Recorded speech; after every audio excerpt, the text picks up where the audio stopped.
പതിവ് തെറ്റാതെ ശബരിമല പൂങ്കാവന നിവാസികൾക്ക് ഓണസമ്മാനങ്ങളുമായി സർവജന സേവാ ചാരിറ്റബിൾ ട്രസ്റ്റ് പ്രവർത്തകരെത്തി. പമ്പ വാലിയിലെ അന്നദാന മണ്ഡപത്തിൽ നടന്ന ഓണാഘോഷ പരിപാടികൾ തമിഴ്നാട് തിരുവാരൂർ MLA തിരുപ്പൂണ്ടി കലൈവാണൻ ഉദ്ഘാടനം ചെയ്തു.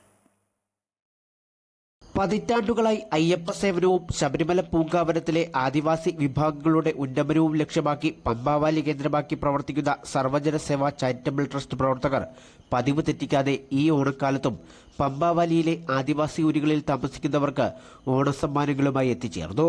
പമ്പാവാലി അന്നദാന മണ്ഡപത്തിൽ സംഘടിപ്പിച്ച ചടങ്ങിൽ 1500-ൽ പരം പൂങ്കാവന നിവാസികൾക്ക് ഓണക്കിറ്റും ഓണക്കോടികളും വിതരണം ചെയ്തു. ചടങ്ങുകൾ തമിഴ്നാട് തിരുവാരൂർ MLA തിരുപ്പൂണ്ടി കലൈവാണൻ ഉദ്ഘാടനം ചെയ്തു. ഓരോ വർഷം കഴിയുന്നതോറും ആളുകൾ കൂടുതൽ വരികയും വളരെ സന്തോഷമായ രീതിയിൽ ഓണാവകാശങ്ങൾ ഞങ്ങൾ നടത്തപ്പെടുകയും ചെയ്യുകയാണ്. ഇന്നും ഇവിടുത്തെ പരിപാടികൾ അതിവിപുലമായ രീതിയിൽ നമ്മൾ ട്രസ്റ്റിന്റെ തറപ്പിൽ നടന്നതിൽ വളരെയധികം അഭിമാനമുണ്ട്. ശബരിമലയുടെ ഏറ്റവും സമീപത്തുള്ള പമ്പാവാലിയിൽ എത്തിച്ചേരുന്ന തീർത്ഥാടകർക്കായി 2010 മുതൽ സർവജന സേവാ ട്രസ്റ്റ് അന്നദാനവും കുടിവെള്ള വിതരണവും നടത്തി വരുന്നുണ്ട്. ഓണാഘോഷ ചടങ്ങുകൾക്ക് ശേഷം വിഭവസമൃദ്ധമായ ഓണസദ്യയും നടന്നു. അമൃത ന്യൂസ്, പത്തനംതിട്ട.